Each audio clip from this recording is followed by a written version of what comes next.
अक्सर ऐसा होता है ना कि जब हम इंसानों की दुनिया में दो लोग आपस में मिलते हैं तो दिमाग में बिना सोचे ही एक पूरी चेकलिस्ट चलने लगती है। हाँ हाँ, बिल्कुल चलने लगती है। और हम तुरंत तौलने लगते हैं कि सामने वाले का समाज में रुतबा क्या है, उसकी हैसियत क्या है या उसका पद क्या है। सही कह रहे हैं आप। हम हर चीज को ना एक सामाजिक चश्मे से देखने के आदी हो चुके हैं। हमें लगता है कि दुनिया को समझने का और रिश्तों को तौलने का बस यही एक तरीका है। हाँ, लेकिन ये नजरिया बहुत ही सीमित है। मतलब सोचिए, अगर कोई ऐसी नजर हो जो इंसान के बैंक बैलेंस, उसकी डिग्रियों या उसके पद को एकदम अनदेखा कर दे, जहाँ कोई भी बस एक इंसान हो। बिल्कुल। एक ऐसी दुनिया जहां रिश्ता सिर्फ इस बात पर टिके कि उस इंसान के भीतर करुणा कितनी है, उसका स्पर्श कितना सच्चा है। ये तो बहुत ही गहरी बात है ना? और आज की इस विस्तृत चर्चा में हम बिल्कुल ऐसी ही एक दुनिया में कदम रखने वाले हैं। आज हमारी चर्चा का आधार हिंदी साहित्य की बहुत मशहूर लेखिका महादेवी वर्मा की लिखी एक कहानी है। इसका शीर्षक है सोना।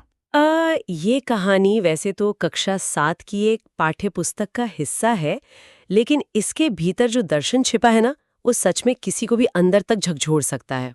एकदम सही कहा। और सुनने वालों को ये बताना बहुत जरूरी है कि हमारी आज की ये चर्चा सिर्फ एक हिरनी को पालने की कोई मीठी सी कहानी नहीं है। बिल्कुल नहीं। ये लेख हमें एक बहुत ही गहरे और असहज करने वाले विरोधाभास की तरफ ले जाता है।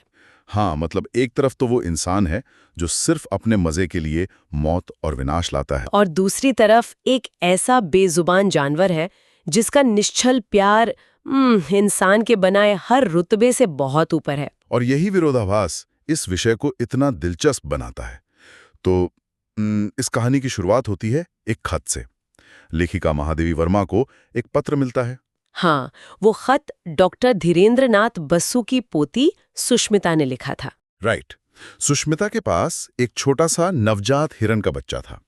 अब क्योंकि वो थोड़ा बड़ा हो रहा था तो उसे खेलने कूदने के लिए ज्यादा खुली जगह चाहिए थी। और सुष्मिता की सबसे बड़ी चिंता ये थी कि वो उसे किसी ऐसे इंसान को नहीं देना चाहती थी जो उसके साथ बुरा सुलूक करे या उसे महज एक जानवर समझकर किसी पिंजरे में डाल दे। हाँ, जो कि अक्सर होता ही है। बिल्कुल।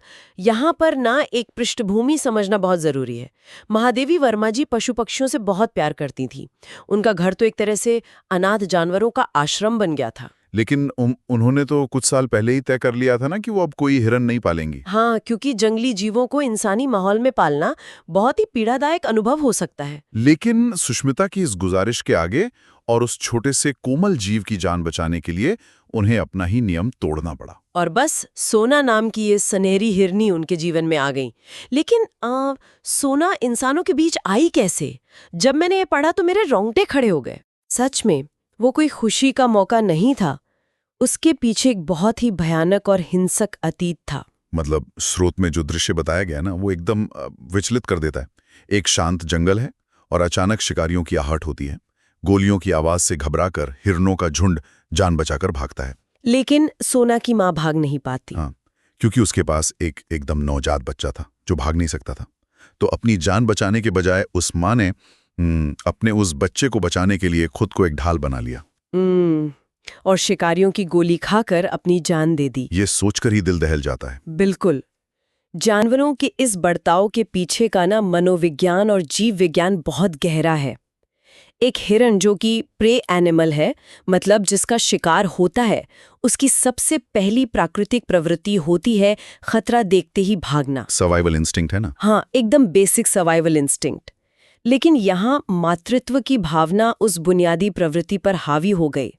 उस माँ ने अपनी जान की परवाह नहीं की। और इसके बाद शिकारियों ने जो किया वो तो मानवीय क्रूरता की हद है। वो उस मरी हुई हिरनी को वहीं छोड़कर उस जिंदा बच्चे को अपने साथ उठा लाए। ये बहुत ही अजीब बात है। मुझे तो ये पूरा वाकया एक बहुत ही खोखले विरोधाभास जैसा लगता है। मतलब ये कुछ ऐसा है जैसे कोई इंसान खुद ही आपका घर जला दे, सब कुछ राख कर दे और फिर उसी मलबे से आपको निकालकर दुनिया के सामने दया दिखाने का नाटक करे। ये बहुत ही मजबूत उपमा दी है आपने। स्रोत में भी ना एक बहुत तीखा दार्शनिक सवाल है। लेखिका पूछती हैं कि इंसान मौत को बहुत अपवित्र मानता है।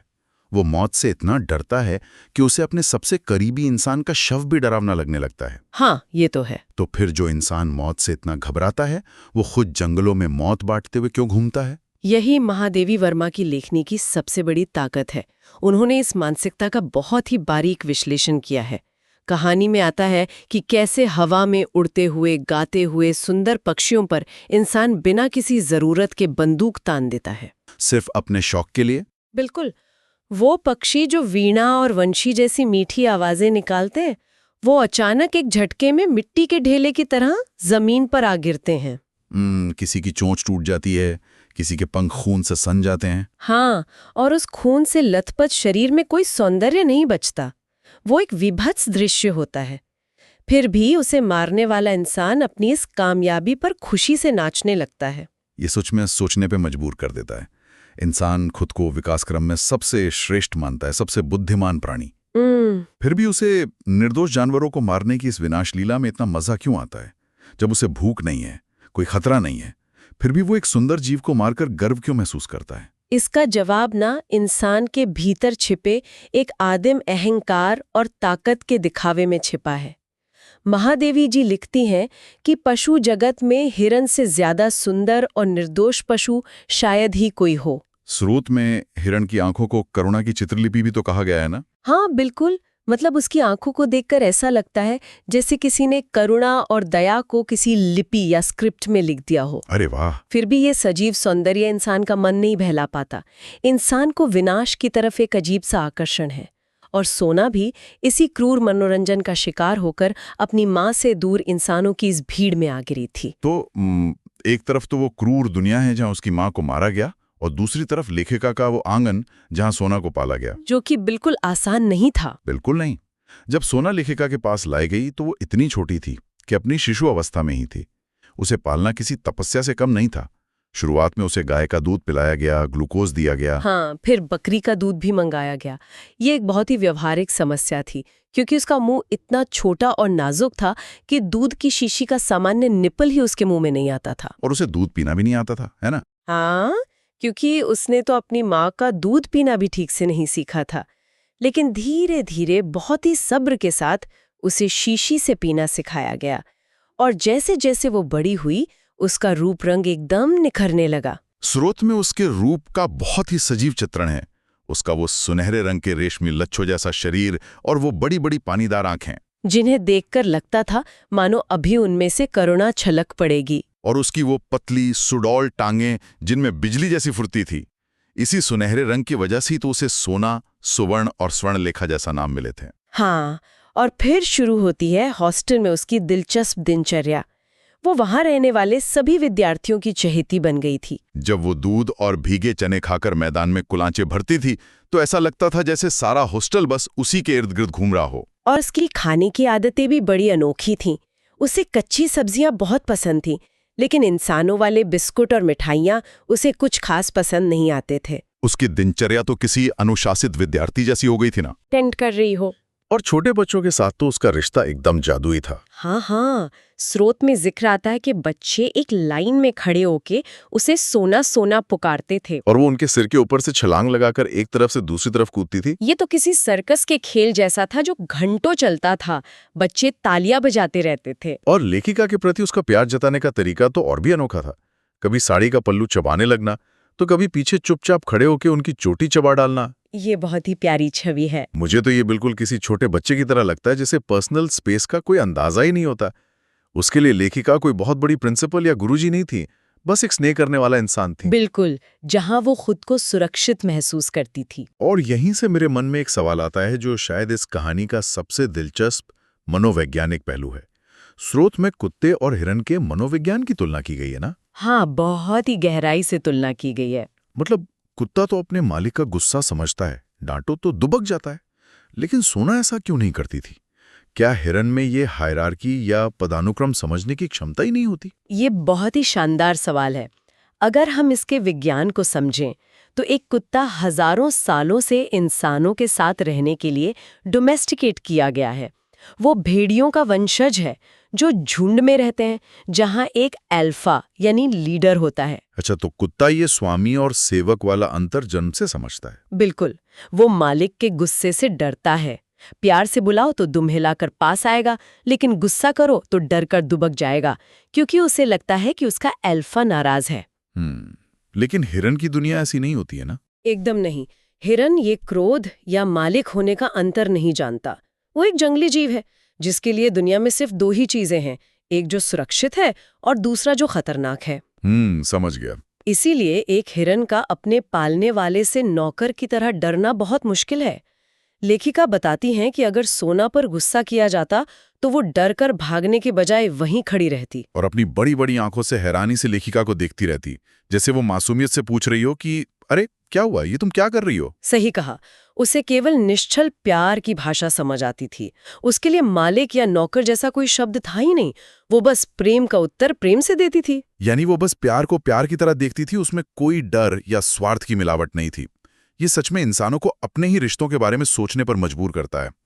और शायद यही वजह थी कि सोना का प्यार सिर्फ इंसानों तक ही सीमित नहीं था, जानवरों के बीच भी उसकी एक अलग ही जगह बन गई थी, जो कि प्राकृतिक रूप से बहुत ही असंभव लगता है। हाँ, वो फ्लोरा नाम की कुतिया वाली घटना। हाँ, कहानी में फ्लोरा का बहुत विस्तार से जिक्र है। ये ना प्रजातियों के बीच दोस्ती का एक बहुत ही अद्भुत उदाहरण है।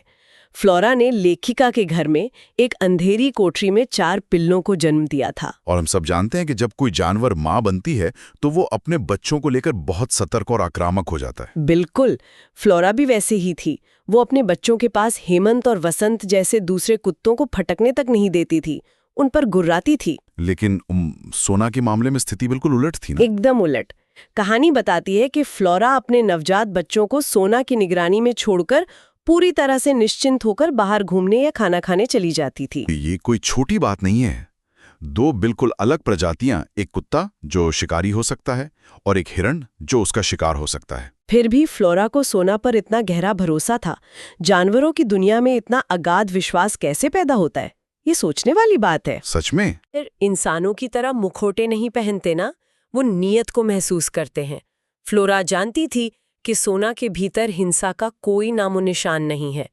जब पिल्ले थोड़े बड़े हुए तो सोना ने उन्हें भी अपने साथ खेलने वाली एक छोटी सी सेना में शामिल कर लिया। उस वक्त लेखिका का वो आंगन तो मानो एक आनंद उत्सव बन गया होगा, जहां कोई शिकारी नहीं, कोई शिकार नहीं, बस शुद्ध प्यार। लेकिन जैसा कि अक्सर असली जिंदगी में होता है, शांति और खुशी के ये पल हमेशा नहीं टिकते। हाँ, और यहीं से इस मार्मिक कहानी में वो दर्दनाक मोड़ आता है जिसकी शायद किसी ने कल्पना भी नहीं की थी। गर्मियां आ गई थीं, स्कूलों और हॉस्टल में छुट्टियों का माहौल था और लेखिका का बद्रीनाथ की कठिन यात्रा पर जाने का प्रोग्राम तय हो गया। उनके साथ कुछ नौकर और फ्लोरा जैसे पालतू जानवर भी जाने वाले थे। हॉस्टल बंद हो गया था, सारे बच्चे घर जा चुके थे। वो जगह जहां दिन भर चहल पहल रहती थी, हंसी मजाक होता था, अब एकदम भयानक सन्नाटे में डूब गई। और ये सन्नाटा सोना के लिए केवल आवाजों का बंद होना नहीं था, उसकी तो पूरी दुनिया ही उजड़ गई थी। स्रोत बताता है कि सोना की सहज चेतना में किसी इंसान की यात्रा पर जाने या कुछ दिनों बाद लौट कर आने का कोई बोध नहीं था। कुत्ते तो थोड़े बहुत इंसानी तौर तरीके समझते थे। हाँ, वो तो उदास होकर लेट जाते हैं या कार के पीछे भागते हैं। लेकिन सोना को बस इतना समझ आ रहा था कि अचानक बिना किसी कारण के उसकी भरी पूरी दुनिया एकदम खाली हो गई है। और यही खालीपन उसकी बेचैनी का सबसे बड़ा कारण बन गया। लेखिका और बच्चों के बिना सोना इतनी उदास हो गई कि वो अक्सर हॉस्टल के कंपाउंड से बाहर निकलने लगी, कुछ खोजती हुई। और बाहर की दुनिया वो सुरक्षित दुनिया नहीं थी जिसे सोना जानती थी। बिल्कुल नहीं। वहां ऐसे कई क्रूर लोग थे जो इतने सुंदर हिरण को देखकर उसके मांस की लालसा रखते थे। वो बस मौके की तलाश में थे कि कब इसे मार कर खा सकें। और यहीं पर कहानी का सबसे दुखद और विडंबना से भरा हिस्सा सामने आता है। माली, जिसे लेखिका सोना की देखभाल सौंप कर गई थी, उसे इस खतरे का एहसास हो गया। तो उसने सोना को उन भूखे लोगों से बचाने के लिए एक तरीका निकाला। उसने मैदान में एक लंबी और मजबूत रस्सी से सोना को बांधना शुरू कर दिया। उसकी नीयत में कोई खोट नहीं था, वो सिर्फ सोना की जान बचाना चाहता था। लेकिन यहीं एक बहुत ही चुभने वाला सवाल उठता है। बचाने के लिए रस्सी तो बांधी, लेकिन एक दिन न जाने क्या सोचकर सोना अपने उस गले में बंधे बंधन को भूल गई। वो अपनी पुरानी आदत के अनुसार बहुत ऊंचाई तक उछली। और क्योंकि वो रस्सी से बंधी थी, वो एक झटके से रुकी और मुंह के बल जमीन पर आ गिरी और वहीं उसने दम तोड़ दिया। ये बहुत ही दर्दनाक था। तो इस त्रासदी को कैसे देखा जाए? क्या सच में उस रस्सी ने उसकी जान ली, या इंसानों की उस दुनिया ने, जहां एक आजाद जीव को बचाने का एकमात्र तरीका उसे गुलाम की तरह बांधना ही था? इस मौत के पीछे का जो कारण है ना, वो प्रकृति और मानव समाज के टकराव का सबसे दर्दनाक उदाहरण है। एक जंगली हिरण का प्राकृतिक बचाव अचानक ऊंची छलांग लगाना ही होता है। कुत्ते तो पट्टे का विज्ञान समझ आते हैं। हाँ, लेकिन हिरन का दिमाग ऐसे काम नहीं करता। उसके लिए आजादी ही जीवन है। इंसानों की भीड़ में पलने के बावजूद सोना की वो जंगली प्रवृत्ति खत्म नहीं हुई थी। जब उस उन्मुक्त प्रवृत्ति का टकराव रस्सी से हुआ, जो कि सुरक्षा का प्रतीक थी, तो उसकी जान चली गई। मतलब जिस चीज का इस्तेमाल जीवन बचाने के लिए हुआ, वही मौत का कारण बन गई। ये सच में अंदर तक उदास कर देने वाली बात है। जब लेखिका बद्रीनाथ से वापस लौटती हैं, तो सारे पालतू जानवर उन्हें घेर लेते हैं, लेकिन उनकी आंखें सोना को खोज रही होती हैं।